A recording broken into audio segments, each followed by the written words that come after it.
Hi there everyone, my name's Dave West. I hope we're all doing well. So welcome back to the ultimate video test, and today I'm checking out the Samsung Galaxy S21 Ultra. Now this is due to be superseded by the S22 Ultra very soon, but it's well worth checking out this absolute powerhouse of a device because it will still remain a really good option, especially at the lower prices it's going to be at once the S22 Ultra becomes available. Now, as with all ultimate video tests, I'll leave all of the main camera specifications down in the description and just run through some of the high level features throughout this video to help save you some time. But simply because there's so much going on with this handset, I just want to keep the video a slightly more manageable length, so I'm starting at 4K for the front and rear cameras. So this is 4K at 30 frames per second, and the front facing camera is a 32 megapixel fixed focus camera, and this can record video up to 4K at 60 frames per second. Now you get electronic image stabilization, which can be switched on and off if you like in the video options menu, and it also records in stereo sound as well. So just having a quick look around and see how the phone handles auto exposure. You can see renders the sky nicely in the background. You can still see the clouds there, and even when I move back to myself, still retains the blue sky and the clouds rather than blowing them out and then giving all the exposure priority on my face. It still keeps that all in check. Now we are seeing some slightly blown out highlights in the background. If I move the phone around a bit, you can see it starts to expose the clouds correctly. And this is 4K at 60 frames per second from the selfie camera. I do apologise, this is a 40 megapixel selfie camera, not 32 megapixels. Now I've noticed when switching to 60 frames per second, get a lot more highlights blown out in the background. You can see there. Now it does recover when you move the phone around, but just like I've seen on the iPhone and some other handsets as well, when you switch to 60 frames per second, you tend to get a little more blown out highlights, especially on the selfie camera. It's no big deal. I mean, it's a selfie, so you're not really going to be that interested in the background, but just for consistency, I just wanted to see how the phone handles the entire scene at 60 FPS. The good thing is you get electronic image stabilization even at 60 frames per second from the selfie camera, so it just goes to show you how much power is under the hood with the S21 Ultra to help get you these results. Alright, so round to the rear cameras then. There is a veritable suitcase full of options available on the rear cameras. Now, the S21 Ultra coverage will be split into two halves, so this is the standard dynamic range video options, and I'll do a separate video showing you the HDR10 video options. So we're starting off at 4K at 30 frames per second from the ultra-wide camera, and this is a 12 megapixel sensor, and this can record video at up to 4K at 60 frames per second. You're getting a nice wide field of view. I can see that house up ahead there. It's a lot closer to me than what the camera is showing here, so you get a nice expansive field of view with the video. Now sky colour is a little bit more blue than I expected, but it is still nice and pleasing to the eye, and auto exposure is handled nicely, so slightly blacked out at the bottom here, but giving some nice detail on the sky and the clouds up ahead there, as you can see. Now the good thing is with the S21 Ultra is that when you're recording video, you can actually just switch between every single lens as you're recording. So you can just press the record button and just keep recording and use each of the different cameras. And you get a really handy camera zoom when you're doing so. So if I go all the way up to the 10x lens, there's a little microphone button at the bottom, and you can actually then record the audio from up further ahead. So basically it's just focusing all of the recording to further away objects, which is cool. So just go back to the ultra wide camera. Quite a nifty little animation you can see there. You can see the steps as it goes between the different cameras, but I think it's cool rather than just snapping between each one. They got that nice gradual effect as things go back. So there's the ultra wide camera then. So we'll go to the main lens. Now for photography, this is a whopping 108 megapixel sensor. Now again, this can record video up to 4K at 60 frames per second, and this has got optical image stabilization, just like the front camera and the ultra wide. It can record in stereo sound, and you can see I can get nice and close, get nice focus on this subject here. Because it's such a large sensor, you get a really awesome depth of field behind it, which is great. So once again, one nice thing is that the color consistency between the lenses is good. So the sky color is the same as with the ultra wide angle camera, you can see there.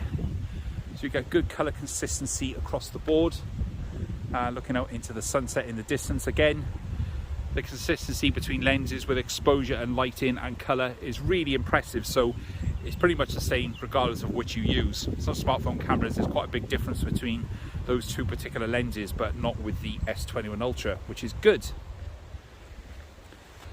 So I'm going to switch things up now and go to the 3x telephoto lens. So both this and the 10 times optical lens are 10 megapixel cameras. They've both got autofocus, and again these can record video up to 4K at 60 frames per second. Now I suspect when recording at 60 FPS they may be cropping off the main sensor, especially in lower light conditions. But the cool thing is with these zoom cameras is that you can get a really good sort of collapsed perspective or narrow depth of field, as you can see there. So everything kind of looks like it's on one plane when looking at the houses up ahead. We can see this house a bit further in the distance. So if I tap the 10x zoom, and it allows us to get a lot closer again. You can even read what it says on that sign.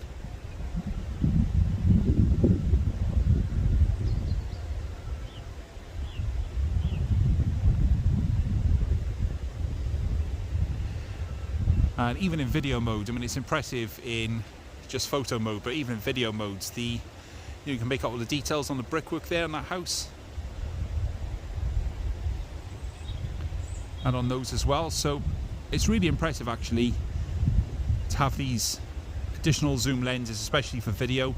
It's not quite ideal for walking, but if you wanted to use them for, I don't know, spotting whatever you like, birds, or if you just want to film something a bit further in the distance, then you can do. And I'll just show you the electronic stabilization using the 3x lens. It keeps everything nice and stable. So this is a pretty usable option if you want to track something where it's up ahead and you need to use the zoom camera. And again, exposure works well. And if I go to the 10 times lens, again, look at that. That's such a cool shot. And if you want to take a photo of that, you can do. Just press the snapshot button at the bottom right hand side of the screen and it'll give you a nice snapshot of the sun up ahead. Great stuff. And if I go all the way back to the ultra wide camera, you can just see how far that gets up ahead to give you those images. Alright, so ultra wide camera then. This is 4K at 60 frames per second. Now, this seems to be a theme with a lot of smartphones these days, is that when you're recording at 4K 60, you cannot switch lenses on the go. So you have to stop recording and then start all over again. So this is with the ultra wide camera, just going in the opposite direction just to show you how this looks, and you can see get nice smooth motion and auto exposure changes as I move the camera around. And if I go to something like a branch here, you can see that the movement is a lot more lifelike at 4K 60.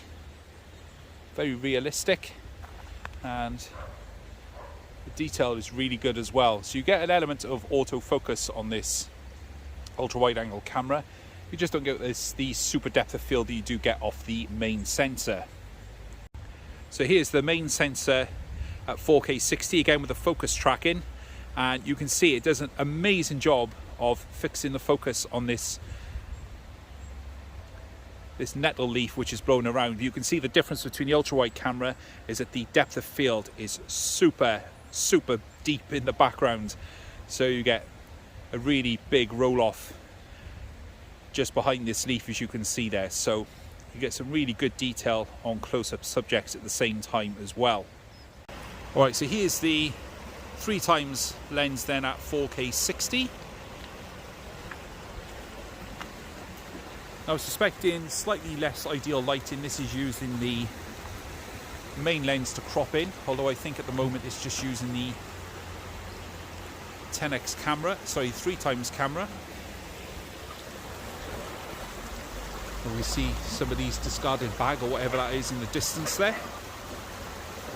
And then we see nice lifelike movement on the water as well. Once again, we get focus tracking, so if I just move the phone around, it keeps lock on that rock in the background. I'll just show you an example now. So if I just switch off the focus tracking and then go behind this here. So if I push on that there, you can see you get a nice sort of nice depth of field off in the background there. And then I can push onto this subject in the corner. Whatever I do, it keeps that rock in focus in the background, which is great. Once again, if you want to use the snapshot function, you can do. And take some photos of your surroundings, what you're recording on video, which is a neat feature. Alright, so 10x lens then using 4K 60, and again focus tracking is on for the river in the distance there, giving us a nice blurred foreground with these leaves. You can see it's getting a little bit confused because I'm moving the phone around. It's really difficult to keep frame because one slight movement, even just a millimeter, really exaggerates the movement from the camera. But you can see with the 10x camera, I think this is cropping in of either the main or the 3x camera because it's not as sharp as when you're using 4K 30 frames per second. But it does allow you to see how you could use this for this kind of effect.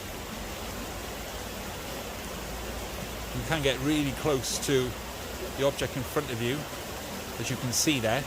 And the detail is reasonably good. I mean, the focus tracking is not as good as using the main lens, but it's keeping a good lock on that as that weight blows around in the wind. I can just see the little tracking focus square moving around as that goes with it, which is pretty nifty. Right then, so next option is portrait video on the S21 Ultra. And just like every other portrait mode, it does a really good job, especially on the front-facing camera, of giving you nice focus on the subject and a nice blurred background. With the selfie camera, it's all been done in software, but it still looks really impressive. I think smartphone manufacturers have really got better at doing this portrait mode over the years, and this is no exception. Really good, usable video. Doesn't work so well in low light. There will be a second test coming up for that with the S21 Ultra, but I just wanted to show you what it's like using the selfie camera. And here it is using the rear camera, just with the phone turned around to face me. And again, really impressive results, especially with human faces. Now I'm starting to lose light, but the phone is still doing a good job, I think, of getting this portrait mode looking really good with that nice blurred background behind me. So you let me know what you think so far of all of the video modes on the S21 Ultra, and I'll move to super steady mode and show you what that is like. Okay, so here is super steady video.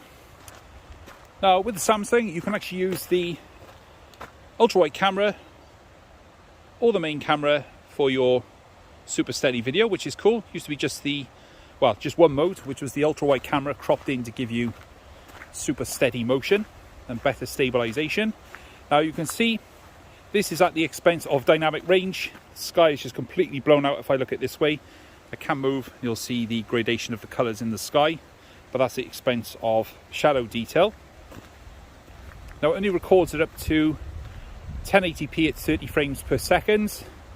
But again, this is one of the things you're not going to use that much, and I think when you are going to use it, you're probably going to be moving a bit quicker than normal. Certainly a lot faster than what I'm moving now. And so the image quality or resolution won't be as important, because it's just going to be one of those infrequent one-off things that you may use now and again. So you're not going to need the very best resolution, for example. But if I switch to the main camera, and again it's super cropped in, and the actual resolution isn't brilliant, so you can see there. But if I just walk sideways, I'm just holding the phone very loosely on this cheapy little hand grip I got off Amazon for £5, and even then, just holding it loosely, you get nice stabilization on a horizontal movement situation. Alright, so this is a nifty feature. So this allows you to basically record video simultaneously on all of the 3 rear lenses and then flick between each one to get you your best frame. So when I'm recording, there's a little arrow just next to the start stop button, and if I push that out, I can then switch to the main camera or to the zoom camera and go back and forth between each one. So it's basically to get you the best framing for each one. It's essentially the same as selecting off each lens, but it's a neat little feature to have, I think, and allows you to get creative if you're recording a couple of things at once and you just want to switch on the fly. Alright, so that's the end then of the Galaxy S21 Ultra standard dynamic range ultimate video test. As you've seen there, loads of different options and flexibility for recording on this really brilliant smartphone, and I hope this video test is giving you an idea of what you can expect if you are to purchase this. Now, if you've got any comments or questions about anything you've seen in the video, then please do let me know down in the comments and I'll get back to you as soon as possible. But don't forget, if you're new around here, then please do consider subscribing so there's more videos coming like this on the channel very, very soon. But for now, this has been my ultimate video test for the Galaxy S21 Ultra. My name is Dave West, and I'll catch you guys later.